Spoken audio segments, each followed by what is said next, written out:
Good evening students. आज हम लोग कंटिन्यू करेंगे जर्नलाइजिंग के टॉपिक के ऊपर।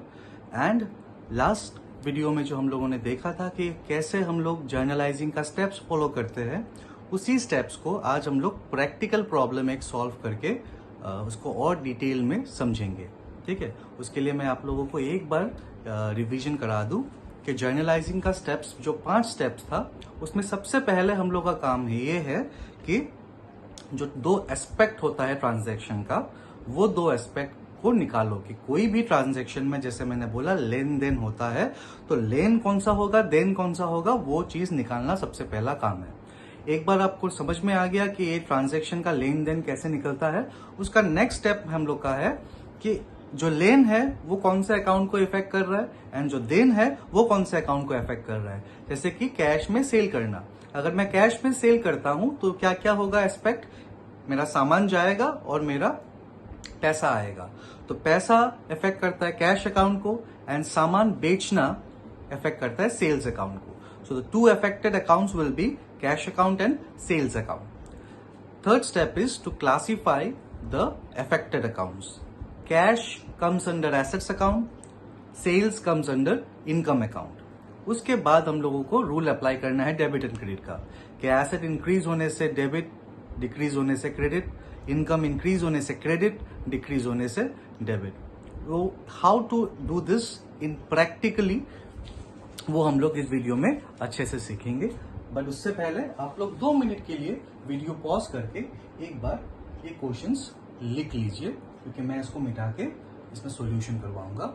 आप लोग 1 मिनट के लिए वीडियो पॉज करके काइंडली ये क्वेश्चंस नोट कर लीजिए। दीज आर द ट्रांजैक्शंस जिसके ऊपर हम लोग जर्नलाइजिंग करेंगे।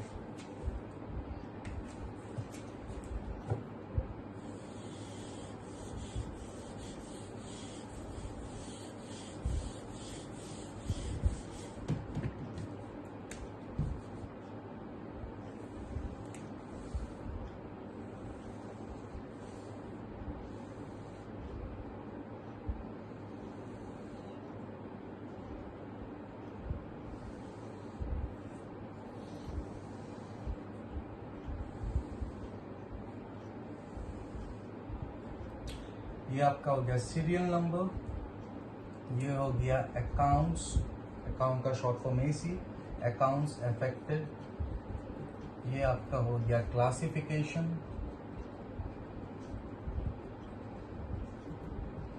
ये हो गया आपका रूल्स, एंड इसमें हम लोग लिखेंगे कि whether to debit the account और to credit the account. Journalising का बेसिक यही चीज सिखाता है हम लोगों को कि कौन सा अकाउंट डेबिट किया जाता है और कौन सा अकाउंट क्रेडिट किया जाता है, वही सीखेंगे हम लोग। और इसको सीखे बिना, इसको जाने बिना जर्नल करना थोड़ा सा मुश्किल है। एग्जाम में आपका ये नहीं आएगा, एग्जाम में आपका आएगा जर्नल एंट्रीज पास करना।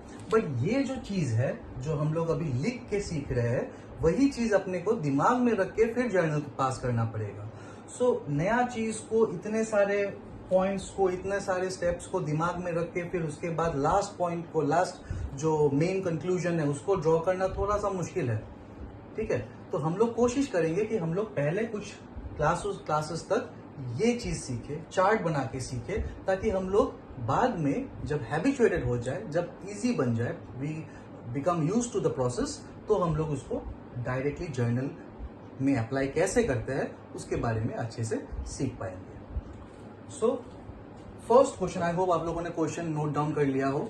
So the first question is started business with cash. एक बात हमेशा याद रखिएगा, हमेशा, इसके लिए नहीं, खाली जर्नल सीखने के लिए या आज के क्लास के लिए नहीं, हमेशा याद रखिएगा, whatever accounts we are preparing, हम लोग एक अकाउंटेंट के जैसे प्रिपेयर कर रहे हैं, या फिर आप चाहो तो अपने आप को ओनर भी बोल सकते हो कि मैं एक बिजनेस का ओनर हूं एंड मैं ओनर के नाते मैं अकाउंट्स प्रिपेयर कर रहा हूं। So always think from the point of view of the business, not of the owner.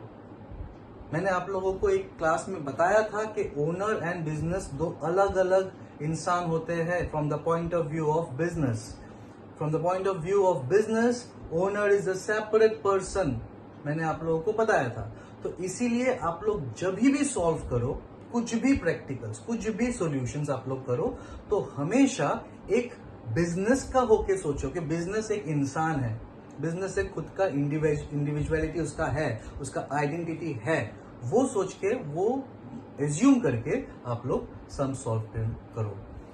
तो हम लोग हमेशा बिजनेस पॉइंट ऑफ व्यू से ही सोचेंगे कि बिजनेस के लिए वो कौन है, या बिजनेस के लिए क्या आया है, क्या गया है, एक्सेट्रा एक्सेट्रा एक्सेट्रा। ठीक है। So the first point is started business with cash. कौन स्टार्ट करता है बिजनेस? ओनर स्टार्ट करता है बिजनेस। ओके, तो मैं ओनर हूं और ये बिजनेस है, तो मैंने बिजनेस में पैसा दिया, स्टार्टेड बिजनेस विथ कैश। मैंने बिजनेस में पैसा दिया और बिजनेस स्टार्ट किया। तो फ्रॉम दैट साइड, क्योंकि मेरे को किसके हिसाब से सोचना है?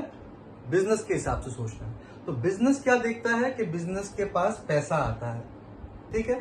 तो first affected account is cash, cash account, कि बिजनेस का कैश बढ़ेगा। अब तक कोई कैश नहीं था, बट सिंस मालिक ने बिजनेस में पैसा लाया है तो बिजनेस का कैश बढ़ेगा। तो the first point is cash is affected. ठीक है। अब सेकंड, आपके पास जब भी कोई पैसा आता है, कोई भी, जब भी आपके पास पैसा आता है, आपको ये जानने का जरूरत है कि वो पैसा किसने दिया है। क्योंकि अगर आपको कोई पैसा मिला है बिना किसी काम के, बिना कुछ, आपने किसी को सेल किया, उसके बदले आपको पैसा मिला, तो अलग बात है। बट आपने कुछ नहीं किया, आप चुपचाप बैठे हो, आपको आगे किसी ने पैसा दिया है, तो हमको जानने का बहुत जरूरत है कि वो पैसा किसने दिया, क्योंकि कल को उसको लौटाना पड़ेगा। तो since business and owner are two separate persons, अगर ओनर बिजनेस को पैसा देता है तो आज कल 10 साल, 15 साल, 50 साल बाद होने से भी बिजनेस को वापस रिटर्न करना पड़ेगा उसका ओनर को। So that is why business have to keep record of what transaction take place between an owner and a business. So business क्या देखता है कि ये पैसा किससे मिला? ये पैसा मालिक से मिला, एंड मालिक का अकाउंट को रिप्रेजेंट करता है कैपिटल। तो हम लोग जब भी ओनर के साथ कोई ट्रांजेक्शन होता है, वो कहां पे इफेक्ट होता है? कैपिटल में। Why? बिकॉज हियर देखो, एक बिजनेस में ओनर का कंट्रीब्यूशन दो तरह का होता है, फिर ओनर के साथ लेन देन दो तरह का होता है। नंबर वन, मालिक बिजनेस में कुछ देगा या मालिक बिजनेस से कुछ निकालेगा। अगर मालिक कुछ देता है बिजनेस को, it is known as capital, because I have said anything contributed by the owner of a business is known as capital, and anything withdrawn from the business by the owner is known as drawings. इस case में मालिक business को पैसा दे के business start कर रहा है, so he is contributing, that's why मैंने क्या लिखा? कैपिटल। अगर मालिक बिजनेस से कुछ उठाए तो हम लोग कैपिटल नहीं लिखेंगे, कैपिटल की जगह हम लोग लिखेंगे ड्रॉइंग्स। फाइन। तो यहां पे दो अफेक्टेड अकाउंट होंगे बिजनेस पॉइंट ऑफ व्यू से, कि बिजनेस में पैसा आया एंड कौन दिया? ओनर दिया। सो ओनर जो देता है उसको हम लोग बोलते हैं capital. So two accounts are cash and capital. आप लोग जितने जल्दी इस तरह से सोचना शुरू कर दोगे, ये अकाउंट निकालना बहुत सिंपल बन जाएगा, और जब ये सिंपल बन जाएगा, ये सब तो हो ही जाएगा धीरे धीरे। मेन काम यही है। कैश क्लासिफिकेशन में आता है, कैश एसेट है बिजनेस के लिए, तो ये होगा एसेट, एंड कैपिटल खुद का अपना अकाउंट है उसका, तो कैपिटल आएगा अंडर कैपिटल अकाउंट। अब हम लोग रूल्स पे जाते हैं। एसेट का रूल था, एसेट बढ़ने से डेबिट, कमने से क्रेडिट। बिजनेस में पैसा आया है, राइट, मालिक ने दिया है, मालिक से गया, बट हम मालिक का नहीं सोचेगा, हम सोचेगा किसका? ओनर का नहीं सोचेगा, हम सोचेगा बिजनेस का। बिजनेस में पैसा आया, तो बिजनेस में पैसा आया तो बिजनेस का पैसा बढ़ेगा, दैट इज इंक्रीज होगा। एंड जब कैपिटल इंक्रीज होता है, हम लोग डेबिट करते हैं एज पर द रूल। ठीक है। अगर आप लोग को रूल में थोड़ा सा गड़बड़ लग रहा है, क्लासिफिकेशन में गड़बड़ लग रहा है, तो ये वीडियो देखने से पहले आगे का 2 वीडियोस देख लीजिएगा, आप लोग का क्लियरिफिकेशन हो जाएगा। कैपिटल का रूल था, कैपिटल इंक्रीज होने से क्रेडिट, कैपिटल डिक्रीज होने से डेबिट। तो अब अगर बिजनेस में अभी शुरू ही हुआ है, बिजनेस अभी, पहले बिजनेस बोल के कुछ था नहीं, तो मालिक अभी कंट्रीब्यूशन किया है कैपिटल का, तो उसका बैलेंस बढ़ेगा। मालिक आपका कंट्रीब्यूशन बिजनेस में एक बाहर के इंसान का कंट्रीब्यूशन जैसा ही है। आप खुद सोचो, अगर मैं बैंक से लोन लेता हूं तो मुझे हिसाब रखना पड़ेगा कि बैंक को मुझे इतना रुपया लौटाना है। तो वही बैंक के जगह पे कौन दिया हमको पैसा? मालिक दिया है, तो उसको भी तो लौटाना पड़ेगा। बस उसको हम लोग क्या नाम देके बोलते हैं?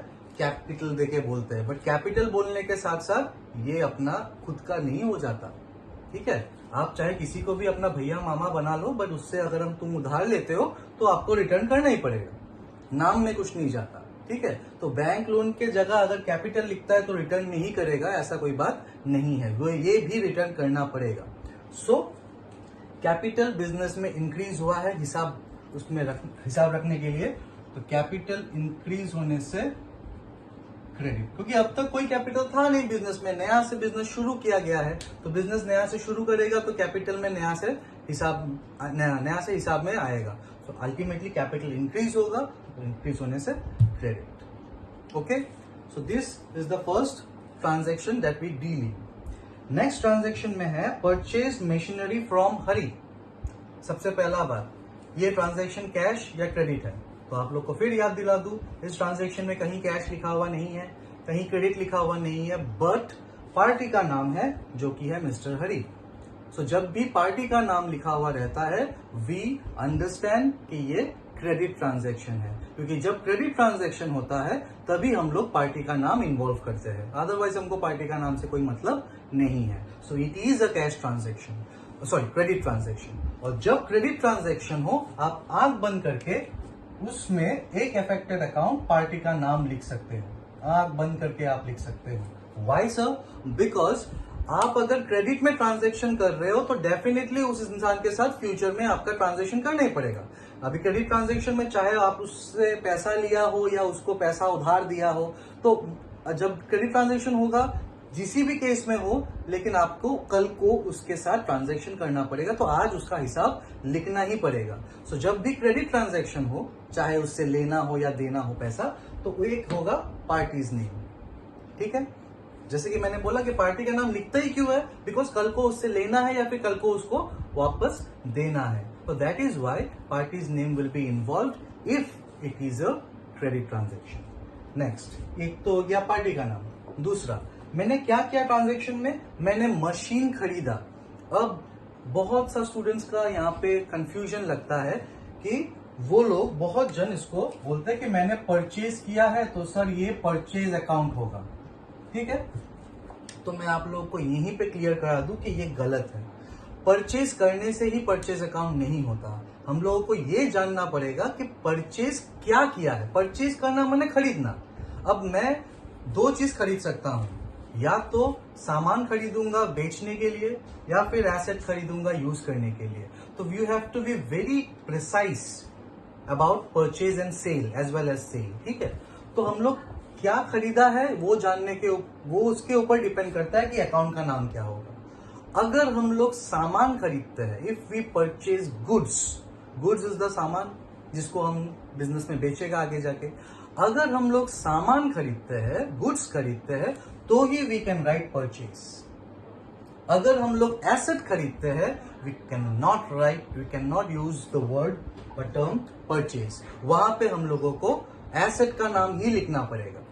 तो इस क्वेश्चन में है परचेज्ड मशीनरी। अब आप लोग सोच सकते हो, किसी का दिमाग में आ सकता है ये क्वेश्चन कि सर क्या पता अपना मशीनरी का ही बिजनेस हो, राइट? हम लोग का मशीनरी का बिजनेस हो और मशीनरी अपने लिए गुड्स हो। तो अगर ऐसा बात होता तो यहाँ पे हम लोग परचेज मशीनरी नहीं बोलता, परचेज गुड्स बोलता।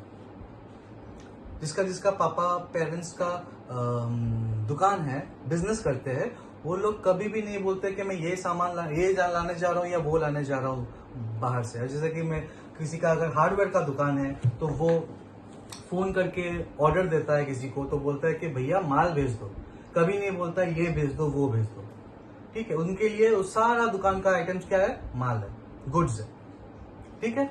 सो जो भी अपना दुकान का स्टाफ है, जो भी अपना दुकान का सामान है, वो सारे क्या होंगे? अपने लिए गुड्स। तो हम कभी भी एक एसेट को गुड्स नहीं बोलेगा। और अगर मैं किसी पर्टिकुलर चीज का नाम ले रहा हूं तो वो बन जाएगा मेरे लिए एसेट। इसीलिए हम लोग यहाँ पे सोच सकते हैं कि परचेज मशीनरी जो है वो मशीनरी यहाँ पे मेरा गुड्स नहीं है, मेरा मशीनरी का दुकान नहीं है। क्योंकि मशीनरी का, अगर मेरा मशीनरी का दुकान होता तो मैं मशीनरी को मशीनरी बोलता ही नहीं, मैं क्या लिखता, परचेज गुड्स, सामान खरीदा। तो इसीलिए हम लोग परचेज अकाउंट यूज नहीं कर सकते। इन प्लेस ऑफ परचेज हम लोगों को लिखना पड़ेगा क्या एसेट खरीदा है, हम लोग खरीदा है मशीनरी। आप लोग एसेट अकाउंट भी नहीं लिख सकते, बिकॉज एसेट बोले तो बहुत कुछ होता है, फर्नीचर हो सकता है, मशीन हो सकता है, बिल्डिंग हो सकता है, लैंड हो सकता है, कुछ भी एसेट हो सकता है। तो पर्टिकुलरली क्या एसेट खरीदा, machinery account, machinery asset machinery खरीदा। So machinery account will be the name of the account. अब हम लोग क्लासिफिकेशन में आते हैं।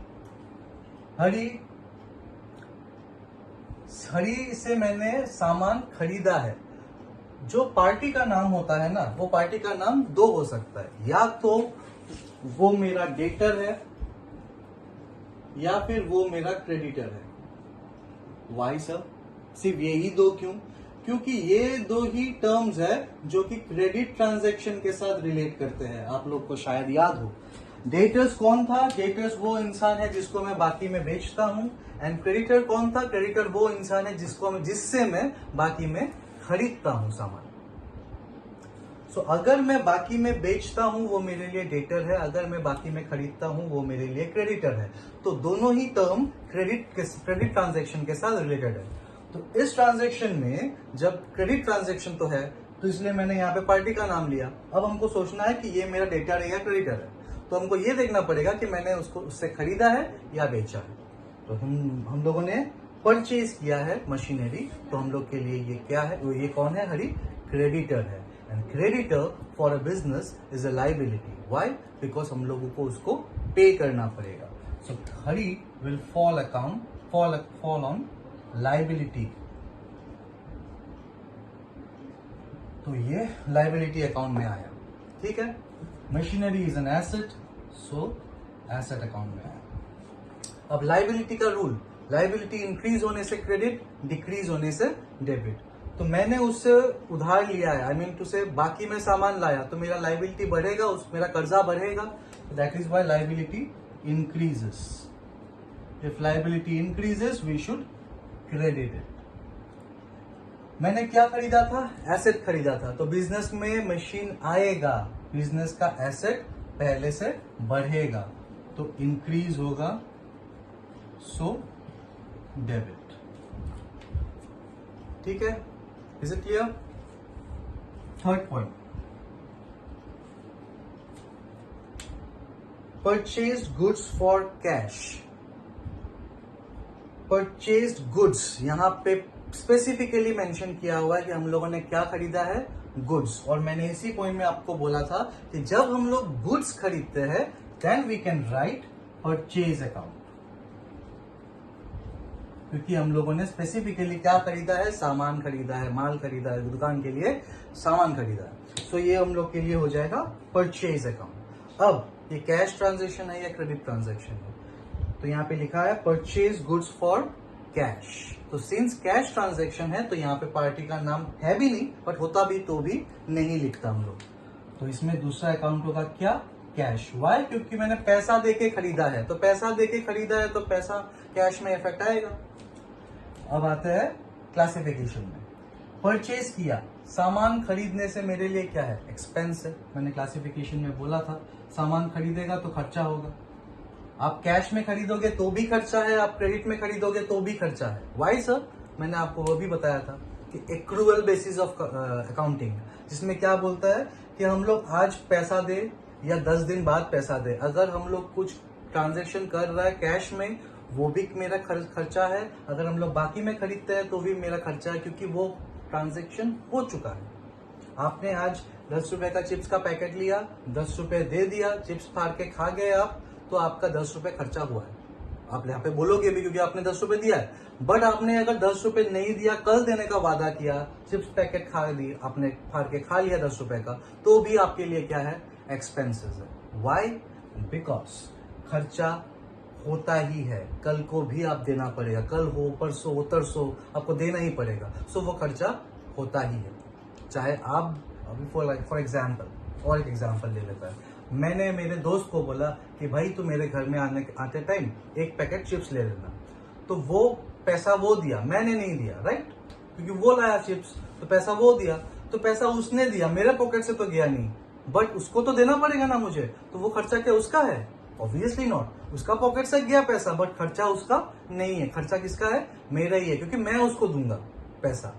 तो दैट इज वाई मेरे पॉकेट से नहीं जाते हुए भी, पैसा खर्चा नहीं होते हुए भी हम उसको खर्चा मानेगा, क्योंकि खर्चा तो मेरा ही है। सो क्रेडिट ट्रांजैक्शन हो या कैश ट्रांजैक्शन हो, अगर आप कुछ खर्चा करते हो, अगर आप कुछ सामान खरीदते हो, अगर आप किसी को पे करते हो, तो वो आपके लिए एक्सपेंस है।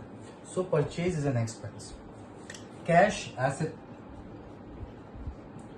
अब एक्सपेंस का रूल, एक्सपेंस बढ़ने से डेबिट, कमने से क्रेडिट। आप सामान खरीदोगे तो आपका खर्चा बढ़ेगा, तो खर्चा बढ़ने से इंक्रीज और डेबिट। पैसा क्या है? एसेट है। एसेट बढ़ने से डेबिट, कमने से क्रेडिट। अब आप सामान खरीद रहे हो तो आपका पैसा जा रहा है, पैसा जाएगा तो पैसा बिजनेस से कमेगा, सो डिक्रीज होगा, और डिक्रीज होने से क्रेडिट। ठीक है। अब आप लोग एक चीज देखो, हर एक ट्रांजैक्शन में कोई डेबिट होता है तो कोई क्रेडिट होता है, कोई डेबिट होता है तो कोई क्रेडिट होता है। क्यों?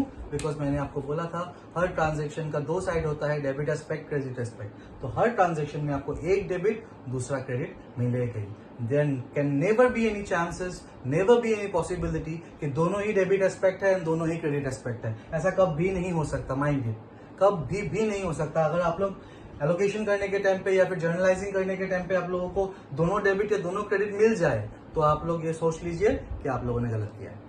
कोई एक ही होगा डेबिट, कोई दूसरा होगा क्रेडिट। ठीक है। नेक्स्ट,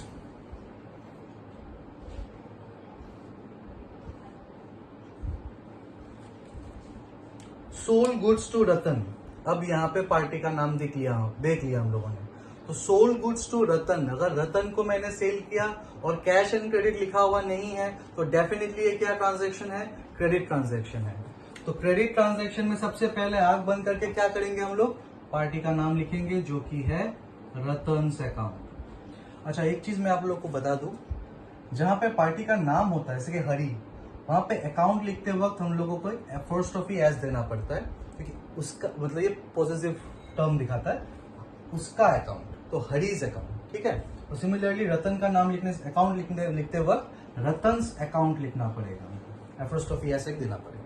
अच्छा, तो एक अकाउंट रतन्स अकाउंट निकल गया, because it is a credit transaction and party का नेम है रतन। अब मैंने रतन के साथ क्या ट्रांजेक्शन किया? खरीदा या बेचा? इसमें लिखा हुआ है सोल्ड गुड्स, सामान बेचा। तो गुड्स के साथ दो चीज का दो टर्म आता है, या तो परचेज या फिर सेल्स। आप या तो गुड्स खरीदोगे या फिर आप गुड्स बेचोगे। अगर आप गुड्स खरीदते हो तो फिर आप उसको परचेज अकाउंट में डालोगे, अगर आप गुड्स सेल करते हो तो आप इसको सेल्स अकाउंट में डालोगे। ठीक है। तो यहाँ पे हम लोगों ने सेल किया है, सामान गुड्स सेल किया है, तो इसीलिए हम लोग सेल्स अकाउंट में डालेंगे इसको। रतन, अब फिर से since it is a credit transaction, credit term आ गया, तो या तो डेटर या फिर क्रेडिटर। अब रतन कौन है? रतन वो इंसान है जिसको मैंने बाकी में सामान बेचा है, एंड जिसको मैं बाकी में सामान बेचता हूं वो मेरे लिए है डेटर, एंड डेटर से मुझे पैसा मिलेगा इन फ्यूचर, तो that is why Ratan is an asset for me, that which give benefit in future is an asset. So ये मेरे लिए एसेट है।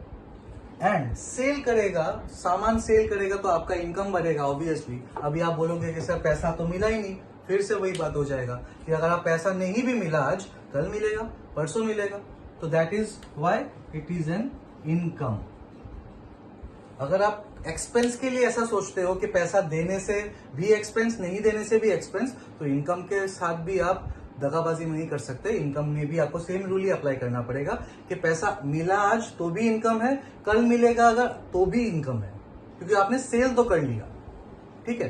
तो that is why sales is an income. चाहे मिले पैसा, चाहे आज ना मिले या फिर कल मिले, लेकिन वो मेरे लिए आज के डेट पे इनकम ही है, क्योंकि मैंने सामान बेच दिया।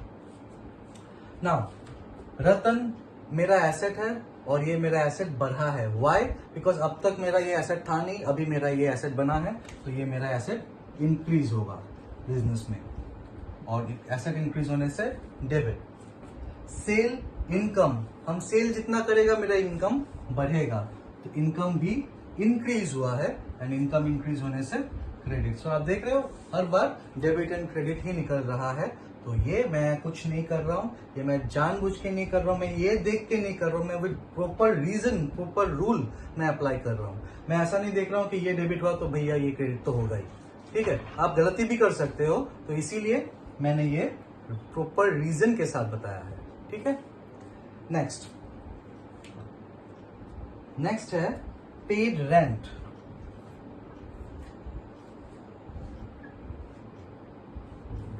तो पेड रेंट में पेड वर्ड आपको मिलेगा। देखिए, मैं कुछ चीज आपको आसान बनाने के लिए आप लोगों को हिंट दे रहा हूं। जैसे कि गुड्स का केस में आपको क्या बोला, जब भी गुड्स मिले या तो परचेज या तो सेल। जब भी क्रेडिट ट्रांजैक्शन मिले तभी डेटर या क्रेडिटर। वैसे ही दो वर्ड होगा, पेड एंड रिसीव्ड। ये जब भी आपको मिलेगा ना, पेड एंड रिसीव्ड, तो एक ही चीज को इंडिकेट करेगा, क्या पता है? कैश। क्योंकि आप पे करोगे तो क्या पे करोगे? ऑब्वियसली पैसा पे करोगे। आप रिसीव करोगे तो क्या रिसीव करोगे? ऑब्वियसली किसी से आप पैसा ही रिसीव करोगे। सो पेड एंड रिसीव्ड वर्ड जब मिले तो ये हमेशा इंडिकेट करता है क्या? Cash account. तो एक अकाउंट तो आंख बंद करके कैश। ओके, दूसरा क्या पे किया मैंने? रेंट पे किया, भाड़ा। तो बिजनेस के लिए अगर आप बिजनेस करना चाहते हो, आपको एक घर भाड़ा में लेना पड़ेगा, तो वो भाड़ा बिजनेस के लिए क्या होगा? एक्सपेंस, खर्चा होगा। बिकॉज ये भाड़ा नहीं भरेगा तो हम बिजनेस कैसे करेगा? So rent is an expense, तो रेंट अकाउंट हो गया दूसरा। रेंट एक्सपेंस मैंने बोला ही है अभी, एंड कैश अपने लिए बिजनेस के लिए हो जाता है एसेट। ठीक है, तो एसेट, अगर यहां पे क्या हो रहा है, मैंने रेंट पे किया है, तो अगर मैं रेंट पे करता हूं तो बिजनेस का एसेट बढ़ेगा या कमेगा? ऑब्वियसली बिजनेस का एसेट कमेगा, बिकॉज कैश जा रहा है पे करने से। तो asset decreases, and since asset decreases ये क्रेडिट हो रहा है। एंड रेंट आपके लिए खर्चा है, रेंट भरोगे, रेंट पे करोगे तो खर्चा बढ़ेगा, खर्चा बढ़ने से इंक्रीज होगा, तो वो डेबिट होगा। ठीक है, इज इट डन? तो यहां तक अपना हो गया रेंट पेड। मैं रिसीव्ड वाला भी एक और करा देता हूं आप लोगों को, थोड़ा सा टिल्ट करना पड़ेगा। नेक्स्ट पॉइंट में है रिसीव्ड कमीशन। तो आप लोग अगर कमीशन रिसीव, मैंने बोला ना, पेड होने से भी रिसीव्ड होने से भी एक ही चीज इंडिकेट करता है, क्या? कैश। सो 6th पॉइंट में भी कैश अकाउंट एक हो जाएगा आंख बंद करके, क्योंकि आपने रिसीव किया तो क्या रिसीव किया? पैसा रिसीव किया। नेक्स्ट है रिसीव क्या किया? पैसा तो रिसीव किया, वो पैसा में क्या रिसीव किया मैंने रिसीव किया कमीशन। तो दूसरा अकाउंट हो जाएगा कमीशन अकाउंट। क्लियर? दूसरा अकाउंट अपना बन गया कमीशन अकाउंट। तो cash is an asset and commission received तो मेरे लिए इनकम। अगर आप कमीशन पे करते हो किसी को तो आपके लिए एक्सपेंस है, अगर आप कमीशन रिसीव करते हो तो आपके लिए इनकम है। सो वो नेक्स्ट हो गया इनकम अकाउंट। अब यहां पे सिंस आपने रिसीव किया है तो पैसा आया आपके पास, तो पैसा एसेट है तो पैसा आएगा, तो पैसा एसेट इंक्रीज होगा, इंक्रीज होने से डेबिट। एंड इनकम, कमीशन मिला तो इनकम मेरा बढ़ेगा, इनकम मिला इनकम बढ़ेगा, तो इनकम भी इंक्रीज होगा, इनकम इंक्रीज होने से क्रेडिट होता है। So this is how we evaluate और this is how we ascertain कि कौन सा अकाउंट डेबिट एंड कौन सा अकाउंट क्रेडिट होता है, by following the journalising steps.